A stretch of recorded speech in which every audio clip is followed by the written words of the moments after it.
The morning sun peeked through the blinds in Officer James Riley's small apartment. He opened his eyes before his alarm even had a chance to go off. Today marked the start of his 4th week as a police officer at the Oakwood Police Department, and sleep had been hard to come by. His mind kept racing with thoughts about his new job and all the things he still had to learn. James got up and made his way to the bathroom, splashing cold water on his face. The mirror reflected back a young man with tired eyes but an expression full of determination. At 24, he was living his childhood dream of becoming a police officer. After 4 tough years of college and 6 grueling months at the police academy, he had finally made it. But the real challenge was just beginning. Today's going to be different, he told himself, straightening his shoulders. The past 3 weeks had been filled with paperwork, ride-alongs, and being paired with older officers who treated him like a burden rather than a teammate. But today, according to the schedule he'd received, he would finally get his first solo night patrol in downtown Oakwood. The coffee machine gurgled as James checked his phone.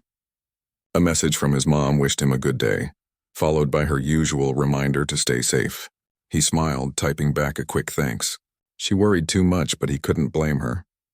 Being a cop's mom wasn't easy, especially for a single parent who had raised him on her own. After a quick breakfast, James carefully ironed his uniform, making sure every crease was perfect. He polished his badge until he could see his reflection in it, then packed his duffel bag with everything he might need for his shift. The weight of responsibility felt heavy on his shoulders, but in a good way. The drive to the station was short. Oakwood wasn't a big city, but it had its fair share of crime. The downtown area especially had seen an uptick in break-ins and drug-related incidents over the past year, which was why the department had hired new officers like James in the first place. At the station, the atmosphere was buzzing with activity. Officers coming off the day shift mingled with those just arriving, exchanging information and casual banter. James nodded politely to a few colleagues but kept to himself mostly. He was still the new guy and most of the other officers hadn't warmed up to him yet. Riley, in my office now. Lieutenant Cooper's voice boomed across the room. James hurried to follow the lieutenant, wondering if he'd done something wrong already. The older man's office was cluttered with papers, awards, and family photos. Cooper had been with the force for over 20 years, and it showed in the tired lines of his face and the gray at his temples. Sit down, son, Cooper said, gesturing to a chair. I see you're on the schedule for solo patrol tonight. Downtown district, right? Yes, sir, James replied, trying to keep the excitement out of his voice. Cooper leaned back in his chair, studying the young officer. Downtown's not what it used to be. We've had 3 attempted break-ins at official buildings in the last month alone. One of them was at our own evidence storage facility. James nodded, taking mental notes. I read the reports, sir. Good. But reports don't tell you everything. Cooper opened a drawer and pulled out a map, spreading it on the desk. These are the hotspots. Pay special attention to the back alleys behind Main Street. That's where we've had most of our trouble. For the next 20 minutes, Cooper briefed James on what to expect, giving him tips and warnings about the area. James listened intently, grateful for the guidance but anxious to prove himself. One more thing, Cooper added as James was about to leave. Word is we're getting a new captain soon. Some hotshot from Harbor City, supposed to be starting this week, but no one's seen them yet. Any idea who it is? James asked. Cooper shrugged. All I know is they've got a reputation for shaking things up. And between you and me, this department could use some shaking. He gave James a rare smile. Now go get ready. Roll calls in 15. The briefing room was packed with officers when James arrived. He took a seat in the back, notebook ready. Sergeant Patel, a stern woman with a no-nonsense attitude, led the briefing, going over recent incidents and assigning patrols. Officer Riley, she said, looking up from her clipboard. You'll be in car 17 tonight. Downtown District Solo Patrol. Check in every hour. Any questions? No, Sergeant, James replied, feeling the eyes of his fellow officers on him. Some looked skeptical, others indifferent. Only Officer Tom Chen, who had graduated from the academy with him, gave him a supportive nod. After the briefing, James headed to the locker room to prepare for his shift. He double-checked his equipment, radio, flashlight, handcuffs, pepper spray, and his service weapon, a Glock 19 that still felt somewhat foreign in his hand despite all his training. First solo night shift, huh? Tom said, approaching his locker. Downtown's rough, man. I'll be fine, James assured him, though his stomach was doing flips. Tom slapped him on the back. Just keep your eyes open. And hey, if you need backup, don't be a hero. Call it in. James nodded, appreciating the concern. What about this new captain everyone's talking about? You heard anything? Just rumors, Tom replied, lowering his voice. Supposedly, they cleaned up Harbor City's corruption problem single-handedly. Got a lot of officers fired and even arrested a few. People are nervous. The conversation was cut short by the arrival of other officers. James finished getting ready and headed to the garage to pick up his patrol car. Car 17 was an older model, but it was clean and well-maintained. He spent a few minutes familiarizing himself with it before heading out. As the sun began to set, casting long shadows across the city, James drove toward his assigned area. Downtown Oakwood was a mix of old and new. Historic buildings alongside modern offices and shops. During the day, it was busy with shoppers and office workers. At night, it transformed into a different place with bars and clubs drawing in crowds of a different sort. He started his patrol by driving slowly down Main Street, watching the evening crowd. Nothing unusual caught his eye. People were going about their business, heading to dinner, walking home from work, or starting their night out. Car 17. This is dispatch, his radio crackled. Car 17. Go ahead. James responded, pressing the button on his radio. Just checking in.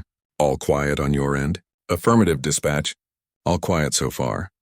2 hours into his shift, James had completed several loops of his assigned area without incident. He'd gotten out of his car a few times to walk around, making his presence known. A couple of bar owners had nodded at him, appreciative of the visible police presence. Meanwhile, across town, Captain Lisa Vasquez sat alone in a temporary office, surrounded by personnel files and crime statistics. The light from her desk lamp cast long shadows on the wall as she worked late into the evening. At 38, she was one of the youngest captains in the state, but her reputation preceded her. In Harbor City, she'd uncovered a network of corruption that had led all the way up to the assistant chief of police. The case had made headlines and earned her both praise and enemies. Now she was facing a new challenge. Oakwood wasn't Harbor City. It was smaller, less busy, with different problems. But something about the recent crime statistics bothered her. The spike in break-ins at official buildings seemed targeted, not random, and the fact that one of those targets was the police department's own evidence facility raised red flags in her mind. Lisa stood up, stretching her stiff back. She'd been officially introduced to the department brass earlier that day, but she hadn't met most of the patrol officers yet. That would change tomorrow at the official department meeting. Tonight, though, she had other plans. She pulled out her phone and checked the time. Just past 10. Perfect. Without calling attention to herself, she wanted to see how the night shift operated when they thought no one was watching. Especially in the downtown area, where most of the suspicious activities had been reported. Lisa grabbed her jacket, a plain black windbreaker with no police insignia, and her department ID, which she tucked into her pocket rather than wearing it around her neck. She also took her service weapon, securing it in a concealed holster under her jacket, standard procedure even if she wasn't planning to use it. As she left the station through a side door, avoiding the front desk, she couldn't help but feel a twinge of excitement. This was the part of the job she loved, getting into the field, seeing things firsthand. Too many commanders lost touch with the reality of patrol work once they moved up the ranks. She'd promised herself that wouldn't happen to her. The night was cool and clear as Lisa got into her unmarked car and headed downtown. Her plan was simple. Drive around, observe the patrol officers without them knowing who she was, and then check out the evidence storage facility that had been targeted. She wanted to see for herself what vulnerabilities might have attracted the attempted break-in. What she didn't know was that her path would soon cross with that of a nervous rookie officer, eager to prove himself on his first solo patrol. And that encounter would test them both in ways neither could have expected. James glanced at the digital clock on his patrol car's dashboard. 11:30 p.m. The streets of downtown Oakwood had grown quieter in the last hour. Most of the restaurants had closed, though a few bars were still going strong, their neon signs casting colorful reflections on the wet pavement. It had rained briefly earlier, giving everything a slick, shiny look. He took another slow turn around his assigned area, trying to stay alert despite the relative quiet. The excitement of his first solo patrol had worn off somewhat, replaced by the mundane reality of driving around watching for trouble that didn't seem to be happening. "Car 17, dispatch," his radio crackled, making him jump slightly. "Car 17, go ahead," he replied, straightening in his seat. "We've got a noise complaint at the Rusty Nail on 4th Street. Possible fight breaking out. Can you check it out?" James felt a surge of adrenaline. 10-4, dispatch. "On my way." The Rusty Nail was a dive bar known for attracting a rough crowd. As James pulled up, he could hear the music blaring even from inside his car. He called in his location to dispatch as per protocol, then stepped out, adjusting his belt and making sure his radio and other equipment were secure. At the entrance, the bouncer, a mountain of a man with tattooed arms, nodded at him. "They're just letting off steam, officer. Nothing serious?" "Still need to check it out," James replied, trying to sound more confident than he felt. Inside, the bar was dimly lit and packed with people. A quick scan revealed the source of the complaint. 2 men arguing loudly near the pool tables, surrounded by onlookers who seemed to be enjoying the show. No punches had been thrown yet, but it looked like that might change any second. James took a deep breath and approached, his hand resting casually near his belt, but not on any of his equipment. He'd learned in training that body language mattered as much as words. "Everything okay over here?" he asked, raising his voice to be heard over the music. The men turned to look at him, their argument momentarily forgotten. One was tall and lanky, with a scraggly beard. The other was shorter but stockier, with a shaved head and arms covered in tattoos. "Just a disagreement about the game, officer," the taller one said, his words slightly slurred. "Nothing to worry about," the shorter man scoffed. "Yes, a disagreement about him being a cheating piece of—" "Hey," James cut him off. "How about we all take a breath? Seems like a good time to call it a night, don't you think?" For a moment, tension hung in the air. James was acutely aware of all the eyes on him, waiting to see how the rookie cop would handle this situation. He kept his expression neutral but firm, making eye contact with both men. Then the shorter man laughed and raised his hands in surrender. "Whatever, man. Game wasn't worth it anyway." He tossed his pool cue onto the table and walked away toward the bar. The taller man looked relieved and nodded at James. "Thanks, officer." Crisis averted, James thought with an internal sigh of relief. He stayed for a few more minutes, making his presence known, then headed back to his patrol car. "Car 17 to dispatch," he radioed once he was back in his vehicle. "Situation at the Rusty Nail resolved. No arrest necessary. Copy that, Car 17, came the response. "Good job. Return to patrol." The small victory boosted James's confidence as he continued his rounds. Maybe he was cut out for this job after all. Around midnight, he decided to check the back alleys and service roads behind the main streets, remembering Lieutenant Cooper's warning about break-ins. These areas were darker, with fewer streetlights, and the buildings cast long shadows. Perfect hiding spots for anyone up to no good. He drove slowly down the alley behind Main Street, his headlights illuminating dumpsters, delivery entrances, and the occasional stray cat.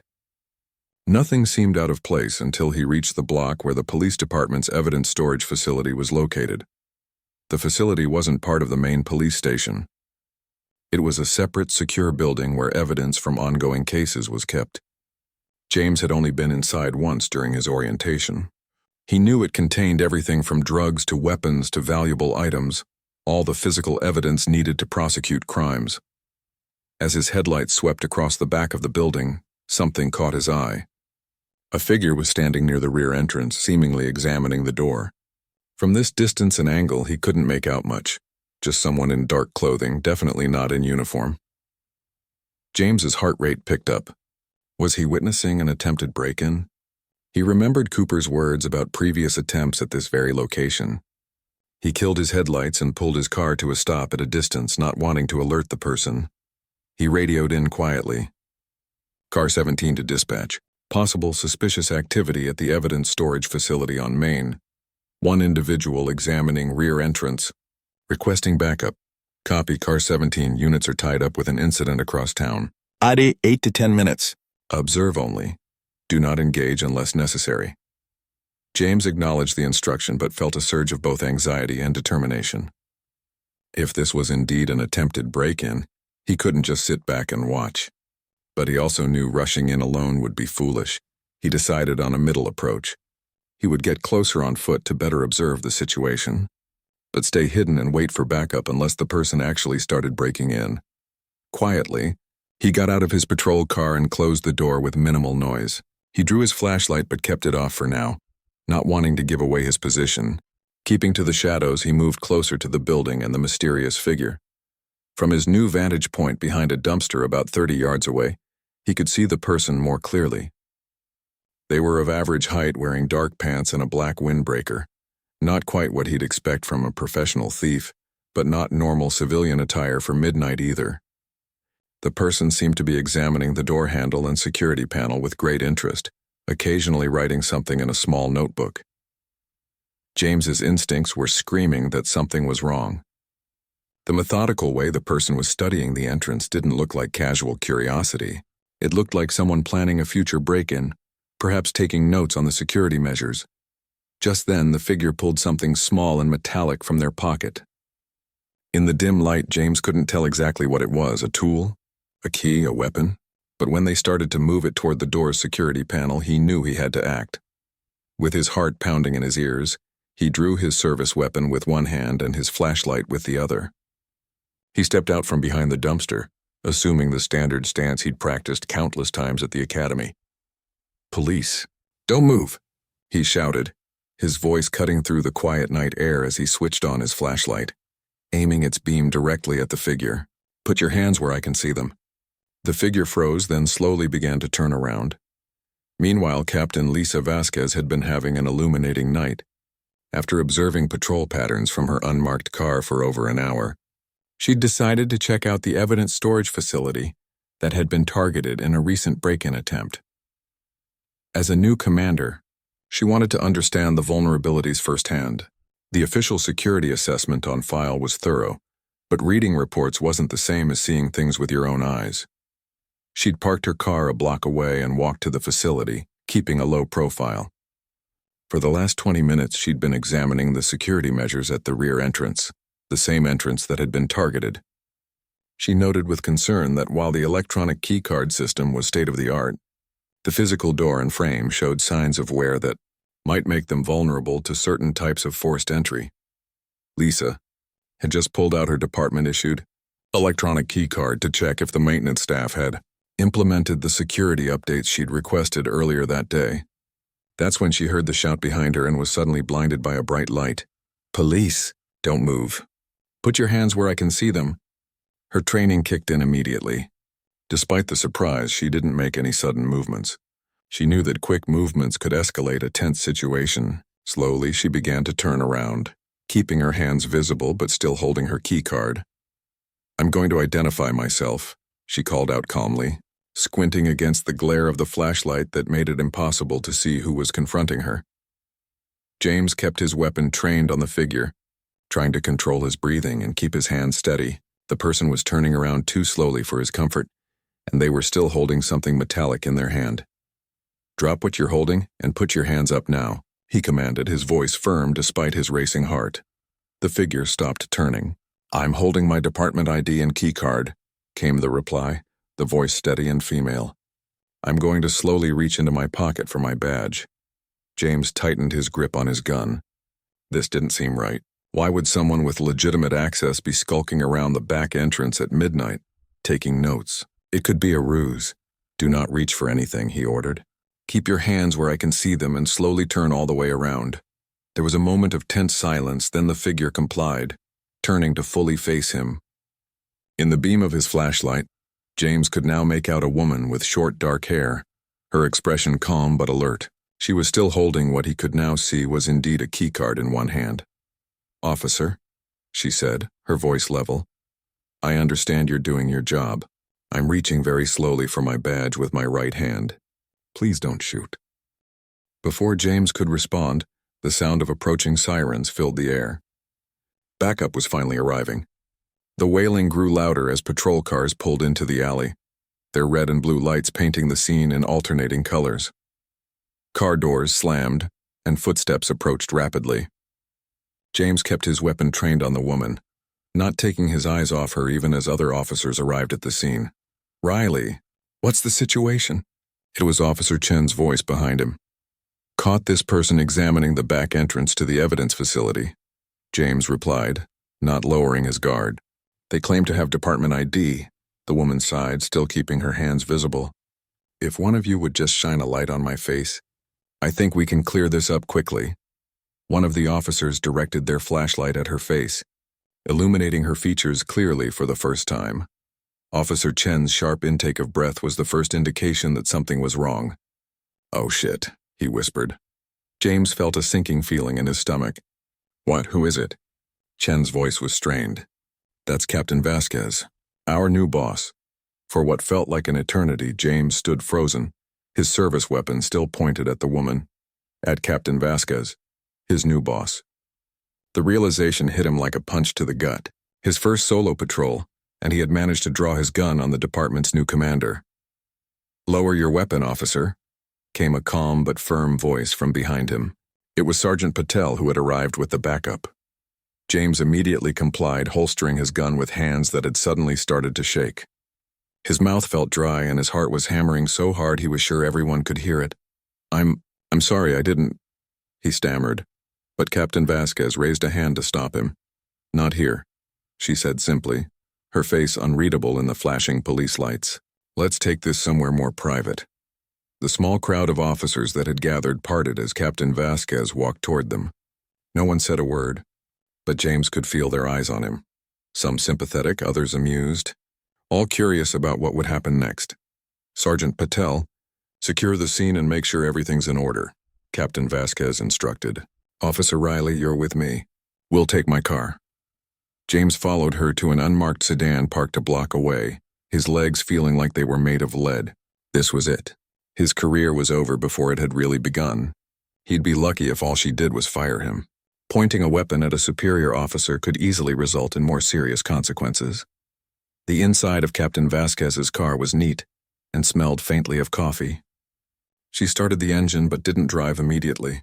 Instead, she turned to look at him, her expression still frustratingly neutral. "Your full name and badge number?" she asked. "James Riley, badge number 4722, ma'am," he replied, trying to keep his voice steady. She nodded and finally pulled away from the curb. "How long have you been with Oakwood PD, Officer Riley?" 3 weeks, ma'am. Tonight was my first solo patrol." "I see." They drove in silence for a few minutes, and James wished she would just say something. Anything. The suspense was worse than any shouting could have been. To his surprise, she pulled into a 24-hour diner, rather than heading back to the station. "Come on," she said, turning off the engine. "I'm hungry, and this conversation requires coffee." The diner was nearly empty at this late hour, with just a couple of truck drivers at the counter and a tired-looking waitress who brightened when they walked in. "Lisa," the waitress exclaimed. "Haven't seen you in ages." "You're back in town?" Captain Vasquez smiled, the first real expression James had seen on her face. "Just moved back, Dottie. Got a new job with Oakwood PD. No kidding. Your dad would be proud." The waitress looked at James. "And who's this handsome young officer?" "This is Officer Riley. We're just grabbing some coffee during his shift." They slid into a booth near the back, and Dottie brought over 2 mugs of coffee without being asked. "The usual for you, Lisa? Apple pie heated up with a scoop of vanilla?" "You know me too well. And for you, officer?" James, still feeling like he was in some bizarre dream, just shook his head. "Just coffee, thanks." When they were alone again, Captain Vasquez took a sip of her coffee and studied him over the rim of her mug. "So, Officer Riley, walk me through what happened tonight." James took a deep breath and recounted the events as clearly as he could. The patrol, the call to the bar, and then spotting her at the evidence facility. He explained his thought process, why her actions had seemed suspicious, and why he had drawn his weapon. "I followed protocol as best I could," he finished. "But I should have waited for backup. I'm sorry, Captain. I understand if you need to take disciplinary action." To his complete confusion, Captain Vasquez chuckled. "Do you know what would have happened if you had waited for backup, Riley?" He shook his head, uncertain. "If I had been an actual intruder, I would have been long gone by the time your backup arrived. 8 to 10 minutes is an eternity in a situation like that." The waitress returned with a slice of apple pie topped with melting ice cream, placing it in front of the captain. "Here you go, honey." "Thanks, Dottie." Captain Vasquez took a bite of her pie, closing her eyes briefly as she savored it. Then she fixed her gaze on James again. You did exactly what you should have done, given the information you had. You observed, you called for backup, and when you saw what you believed was an immediate threat to a secure facility, you took action. James blinked in surprise. But I drew my weapon on you. Yes, and that's exactly what I would expect an officer to do when confronting a potential threat at a secure location. She took another bite of pie. The evidence facility contains weapons, drugs, and valuable items. If someone were trying to break in, they would likely be dangerous. So, I'm not in trouble? Captain Vasquez set down her fork. Officer Riley, I was at that facility precisely because I'm concerned about security. 3 attempted break-ins at official buildings in the last month isn't a coincidence. Something's going on, and I intend to find out what it is. She pushed her plate aside and leaned forward. What I'm about to tell you doesn't leave this booth. Understand? James nodded, still trying to process this unexpected turn of events. Before coming to Oakwood, I was working on a case in Harbor City that involved corrupt officers. We managed to clean house there, but we never caught the mastermind, someone who was stealing and selling evidence, particularly drugs and weapons. James listened intently, beginning to see where this was going. I have reason to believe they might have connections here in Oakwood. The pattern of attempted break-ins is similar. They're smart, careful, and they know police procedures because they are, or were, one of us. You think there's a corrupt cop in our department? James asked, keeping his voice low. Captain Vasquez nodded grimly. I don't have proof yet, but yes, that's my suspicion. And that's why your actions tonight, while unfortunate for both of us, actually give me some hope. You spotted suspicious behavior and acted on it, even though it turned out to be your new boss. I was just doing my job, James said, still uncomfortable with the praise given the circumstances. That's exactly my point. Too many officers would have looked the other way, or waited until it was too late, especially a rookie who doesn't want to make waves. She gave him an appraising look. You've got good instincts, Riley. For the first time since the incident, James felt some of the tension leave his body. He took a sip of his now lukewarm coffee. Thank you, ma'am. Don't thank me yet, she warned. The fact that you held me at gunpoint is going to be all over the department by morning. Some people will laugh about it, others might try to use it against you. Or me. I'm sorry about that, James said, wincing at the thought. Don't be. We're going to use it to our advantage. She finished her coffee and set the mug down with a decisive clink. From now on, you're going to be known as the rookie who messed up big time. I'm going to give you the worst assignments, be extra hard on you in public. Everyone will think you're in the doghouse, James frowned, not understanding. How is that to our advantage? Because it's the perfect cover, she explained. I need someone on the inside who isn't part of the old guard, someone the potential corrupt officers won't see as a threat. You'll be able to see and hear things that I can't. You want me to help investigate our own department? James asked, the implications dawning on him. Captain Vasquez nodded. Only if you're willing. It could be dangerous and it will definitely be uncomfortable. You'll have to play the part of the disgraced rookie, which means taking a lot of grief from your colleagues. I wouldn't blame you if you said no. James thought about it for a long moment. When he'd joined the police force, he'd done it to make a difference, to protect people and uphold the law. If there were corrupt officers endangering the public and undermining the department's integrity, he wanted to help stop them. I'll do it, he said firmly. What's the plan? A small smile played at the corner of Captain Vasquez's mouth. First things first. Tomorrow morning you'll be called into my office. I'll reprimand you loudly enough for people in the hallway to hear. Then I'll reassign you to evidence room duty. The most boring assignment possible. The evidence room, James repeated. The same place that's been targeted for break-ins. Exactly. You'll be our eyes and ears there. Watch for anything unusual. Officers accessing evidence when they shouldn't be. Items going missing. Anything that doesn't feel right. Captain Vasquez glanced at her watch. You should get back to your patrol. We've been here long enough that people might wonder what's going on. As they stood up to leave, she put a hand on his arm. One more thing, Riley. This stays between us. Don't tell anyone, not your partner, not your friends on the force, not your family. The fewer people who know, the safer you'll be. Understood, Captain. She paid for their coffee and pie, leaving a generous tip for Dottie, and they headed back to her car. The drive back to where James had left his patrol car was quiet, both of them lost in their own thoughts. As he was about to get out, Captain Vasquez said, "Officer Riley?" "Yes, ma'am. Be careful. If I'm right about this, we're dealing with dangerous people who have a lot to lose. Watch your back." James nodded solemnly. "You too, Captain." As he watched her drive away, James took a deep breath of the cool night air. His first solo patrol had certainly not gone as expected. Instead of a routine night of traffic stops and noise complaints, he had drawn his gun on his new boss and somehow ended up part of a secret investigation into police corruption.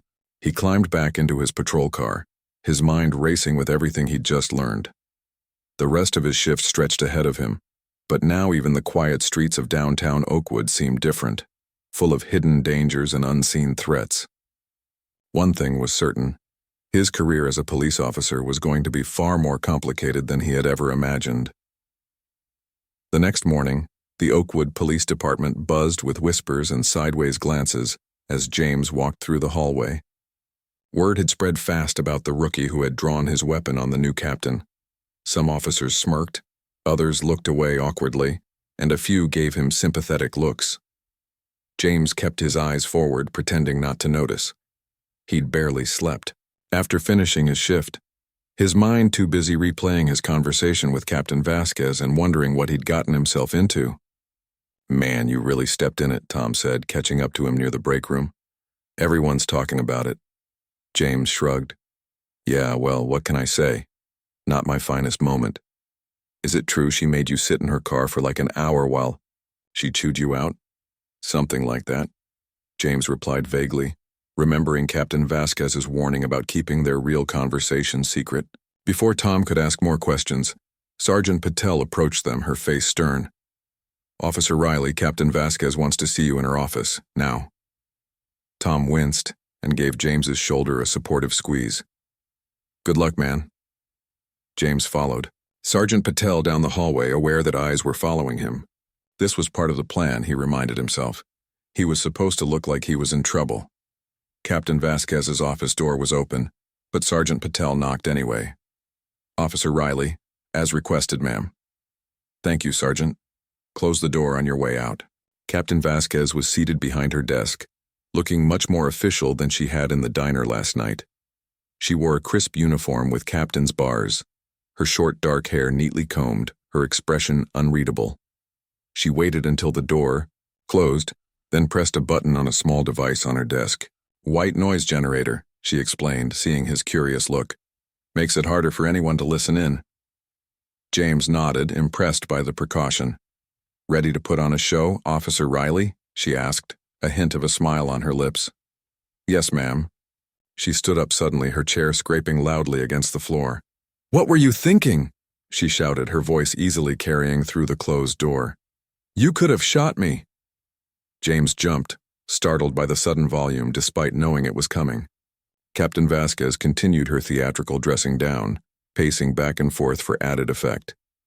"I don't care if it was your first solo patrol. That kind of recklessness is unacceptable in my department." As she yelled, she slid a folder across the desk toward him. James opened it while maintaining his chastised expression, finding information about the evidence room layout, staff schedules, and a list of names circled in red. "Evidence room duty for a month. Maybe that will teach you to follow proper procedures." She nodded at the list of names as she continued her fake tirade. James understood. These were the officers she suspected might be involved in the corruption. After a few more minutes of shouting, during which she managed to convey several more pieces of information through notes and whispers between yells, she finally wound down. "Report to the evidence room at noon. Officer Walker will show you the ropes." She lowered her voice to a whisper. "Walker's not on my suspect list, but don't trust anyone completely. Eyes and ears open at all times." James nodded slightly, then raised his voice for the benefit of anyone listening outside. "Yes, Captain, I understand. It won't happen again." "It better not," she replied sternly. Dismissed. James walked out of the office, trying to look appropriately chastised. The hallway had mysteriously filled with officers who suddenly needed to check their mailboxes or talk to colleagues. No one made eye contact, but he could feel them watching. "That bad, huh?" Tom asked when James returned to the locker room. "Evidence room duty for a month," James replied glumly, not having to fake his displeasure at the boring assignment. "Ouch. Well, could be worse. She could have fired you." Tom looked around and lowered his voice. "Between us, some of the guys are saying she's on a witch hunt. Supposedly, that's why she left Harbor City. Made too many enemies taking down her fellow officers." James tensed but kept his face neutral. "Yeah? I hadn't heard that." "Just watch yourself around her. She's got a reputation for being ruthless." "I'll keep that in mind," James said, wondering how many other officers were already wary of the new captain. If there really were corrupt cops in the department, they'd be working to undermine her credibility from day one. At noon, James reported to the evidence room in the basement of the main station, a different building from the storage facility where he'd encountered Captain Vasquez the night before. This room was for processing and cataloging evidence before it was transferred to long-term storage. Officer Walker was a heavy-set man in his 50s with thinning gray hair and reading glasses perched on the end of his nose. He looked up from his paperwork when James entered. "You must be Riley, the gunslinger," he said with a hint of amusement. "I'm Walker. I run this place."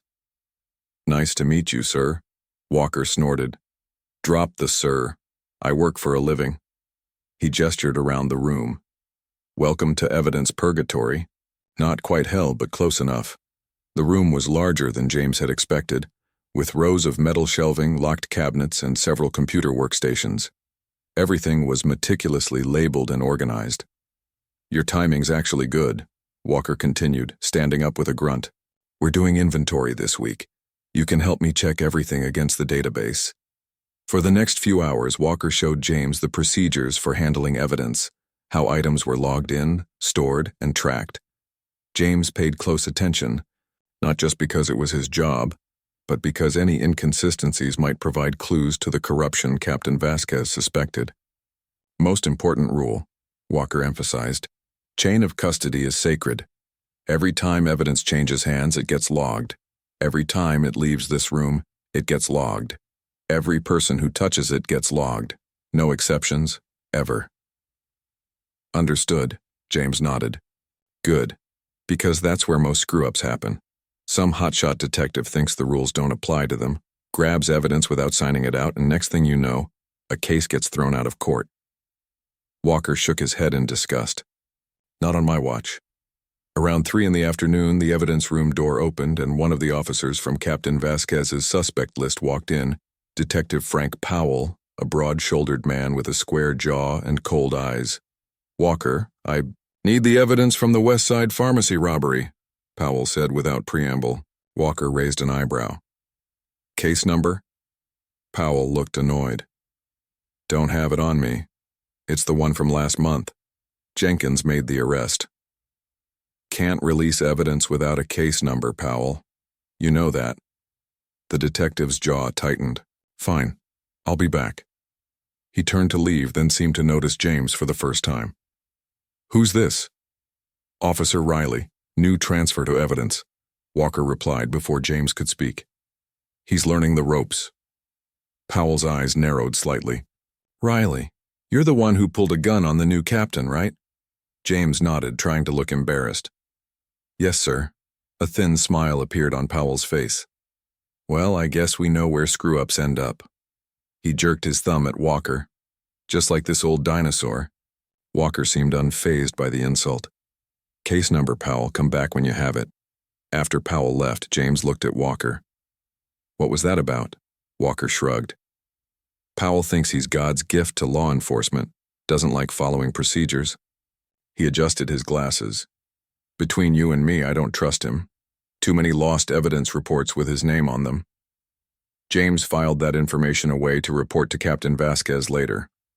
"Have there been a lot of issues with missing evidence?" "More than there should be," Walker replied cautiously. "Especially drugs and guns.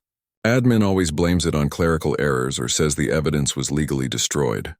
He looked at James over his glasses. "But I've been doing this job for 15 years. I know the difference between a paperwork mistake and something fishy. And you think Powell is involved?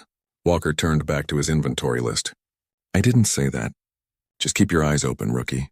Not everything in this department is by the book. The rest of the afternoon passed uneventfully as they continued the inventory. Around 6, Walker checked his watch. That's it for today. I'm heading out. Lock up when you're done with that shelf. After Walker left, James took the opportunity to check the evidence logs for the names on Captain Vasquez's list. He didn't find anything immediately suspicious, but he noted that Detective Powell had accessed evidence from drug cases more frequently than seemed necessary. James was so absorbed in his search that he didn't hear the door open. A voice behind him made him jump. Working late on your first day? Trying to get back in the captain's good graces? He turned to find Lieutenant Cooper leaning against the door frame, watching him with an unreadable expression. Just finishing up the inventory, sir, James replied, quickly closing the logbook. Cooper walked further into the room, glancing at the shelves. Evidence duty. Tough break. He picked up a tagged evidence bag, examined it, then put it back. What exactly were you looking for in that logbook? James's heart rate picked up. Cooper wasn't on Captain Vasquez's suspect list, but that didn't mean he could be trusted. Officer Walker asked me to check some entries, making sure everything's where it's supposed to be. Cooper nodded slowly, but his eyes were skeptical. Word of advice, Riley. Being thorough is good, but sticking your nose where it doesn't belong can be dangerous, especially when you're already on thin ice with the new captain. Just doing my job. Sir? James said, keeping his voice neutral. Your job is to follow orders and learn the ropes, not play detective. Cooper moved closer, his voice dropping. There's been a lot of changes around here lately. New captain with new ideas. But some things are better left alone, understand? The warning was clear, though Cooper's words were carefully chosen. James nodded, not trusting himself to speak. Good, Cooper said, stepping back. Lock up when you're done. And Riley, be careful who you talk to about what you find down here. Not everyone has your best interests at heart. With that cryptic remark, Cooper left, leaving James alone with a growing sense that he had just been threatened or warned. Either way, one thing was becoming increasingly clear. Captain Vasquez's suspicions about corruption in the department weren't unfounded. As he finished his work and prepared to lock up, James couldn't shake the feeling that he was being watched. The evidence room, with its shelves of secrets and its strict procedures, suddenly felt like the most dangerous place in the police station. 2 weeks into his evidence room assignment, James had settled into a routine. By day, he carefully logged items, maintained the chain of custody records, and kept his eyes open for anything suspicious. At night, he met secretly with Captain Vasquez to share his observations, usually at the same diner where they'd had their first real conversation. Tonight was no different. James sat in a back booth nursing a cup of coffee as he waited. The diner was quiet at this late hour, with just a couple of night shift workers grabbing a meal before heading home. The bell above the door jingled, and Captain Vasquez walked in, dressed in civilian clothes, jeans, and a dark jacket, her badge and gun concealed. She nodded at Dottie behind the counter before sliding into the booth across from James. Any trouble getting away? She asked quietly. James shook his head. No one's paying much attention to me these days. The rookie who screwed up is old news already. Good. She accepted a mug of coffee from Dottie with a smile. What have you got for me? James pulled out a small notebook where he'd been documenting his findings. I think I've found a pattern. Over the past 6 months, evidence has gone missing from at least 8 drug cases. Not large amounts, just enough that it could be explained away as measurement errors or normal degradation. But you don't think it's a coincidence? No. And here's the interesting part. Detective Powell signed out evidence in 6 of those cases, Lieutenant Cooper in the other 2. Captain Vasquez's eyes narrowed. Cooper wasn't on my original suspect list. I know. But his conversation with me last week got me thinking. He seemed very concerned about what I might find in the evidence logs. She took a sip of her coffee, considering this new information. Cooper's been with the department for over 20 years. He's well respected, has a clean record. The perfect cover, James suggested. No one would suspect him. We need more than circumstantial evidence, Riley. Missing drugs could be explained away. We need to catch them in the act. James nodded, knowing she was right. I think something's going down soon. Powell's been hanging around the evidence room more than usual. Yesterday, he was asking Walker about the transfer schedule for items going to the long-term storage facility. The same facility where I caught you pointing your gun at me? Captain Vasquez asked with a hint of amusement. The very one. There's a large transfer scheduled for tomorrow night. Mostly evidence from drug busts over the past month that's been fully processed and documented. Captain Vasquez leaned forward, her expression intense. This could be what we've been waiting for. If they're planning to steal evidence during the transfer, we can catch them red-handed. How do we play it? You'll volunteer to help with the transfer. I'll have plainclothes officers stationed near the storage facility. If Powell or Cooper or anyone else tries anything, we'll be ready. James felt a flutter of nervousness in his stomach. After 2 weeks of playing detective, things were about to get real. What if they recognize the plainclothes officers? They won't. I'm bringing in people from Harbor City, officers I trust who aren't known here. She reached across the table and put her hand briefly on his. You've done good work, Riley. Just a little longer and we'll have them. The next evening, James helped Walker load evidence boxes into the transport van. It was a routine procedure. Items that had been fully processed were moved to the long-term storage facility where space was less of an issue. You sure you want to come along for this? Walker asked as they loaded the last box. It's boring as hell, just driving across town and filling out more paperwork. I don't mind, James replied. Better than sitting in the evidence room alone. Walker shrugged. Suit yourself. We leave in 10 minutes. I just need to grab the transfer forms from my office. As Walker walked back toward the station, James did a final check of the van's contents. Everything seemed in order, sealed boxes of evidence, each with proper documentation and chain of custody forms. He was about to close the van doors when a voice behind him made him freeze. Volunteering for transfer duty? That's unusual for someone who hates being stuck in the evidence room. James turned to find Detective Powell watching him, arms crossed over his chest. Just trying to learn all aspects of the job, James replied, keeping his voice casual despite his racing heart. Powell nodded slowly, his eyes calculating. Mind if I check something? I think one of my case files might be in this transfer by mistake. Officer Walker has the manifest. He'll be back in a minute. This won't take long. Powell moved toward the van, but James stepped in front of him. Sorry, Detective. Protocol says the van stays sealed once it's loaded. You'll need to check with Walker. Powell's friendly demeanor vanished. Listen, rookie. I don't have time for this bureaucratic nonsense. Move aside. Is there a problem here? They both turned to see Lieutenant Cooper approaching, his expression neutral but his eyes sharp. Just explaining procedure to Detective Powell, sir, James said.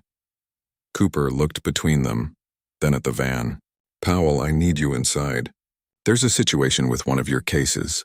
Powell hesitated, glancing once more at the evidence van before nodding. We'll finish this later, he said to James, then followed Cooper back toward the station. James let out a breath he hadn't realized he was holding. Something wasn't right.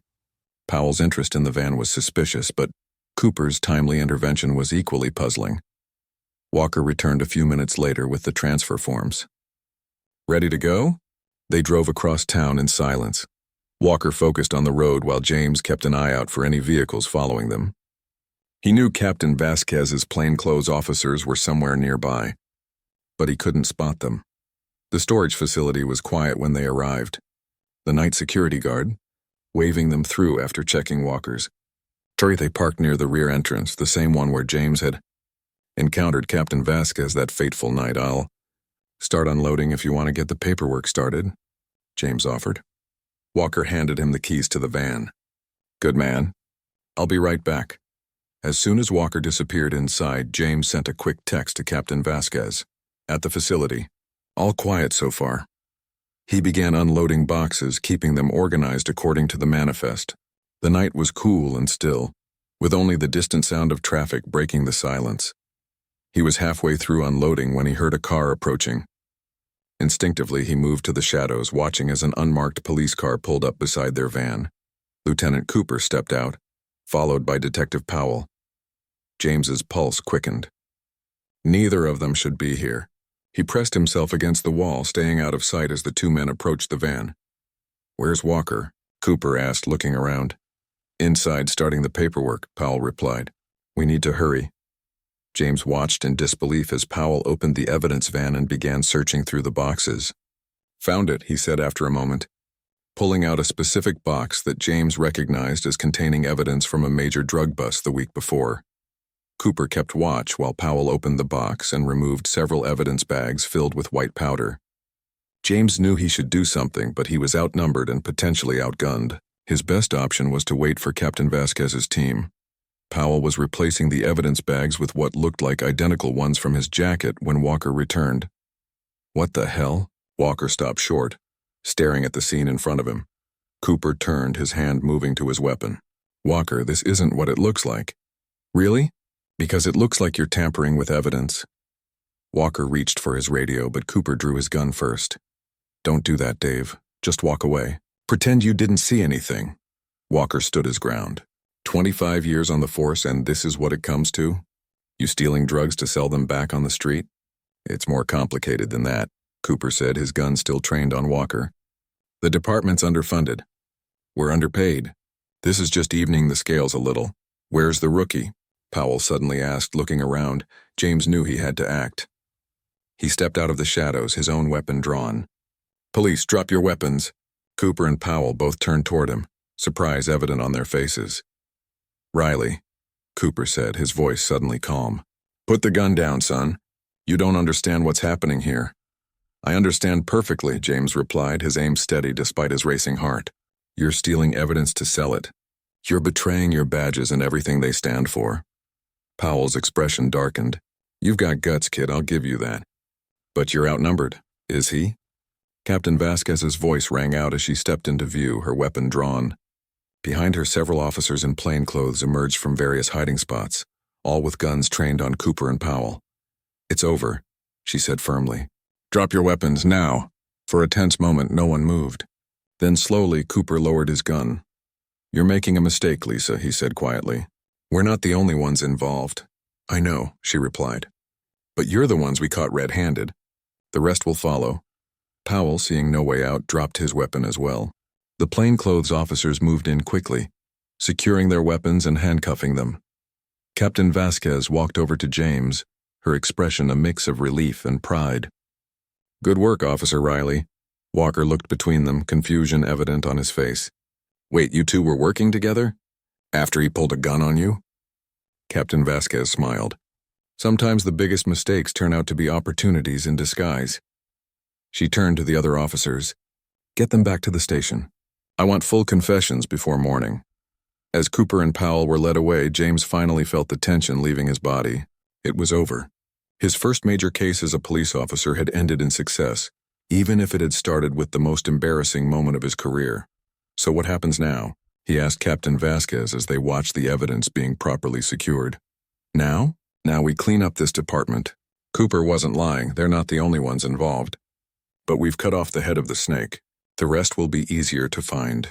She gave him a considering look. You've proven yourself, Riley. How do you feel about a transfer to Detective Division? James blinked in surprise. Me, a detective? You've got the instincts for it. And after this, no one will question your dedication to the job. She smiled. Plus, I need people I can trust. As they walked back to their cars, James couldn't help but marvel at how much his life had changed in just a few weeks. From a nervous rookie on his first solo patrol to bringing down corrupt officers and being offered a detective position, all because he'd made the embarrassing mistake of drawing his gun on his boss.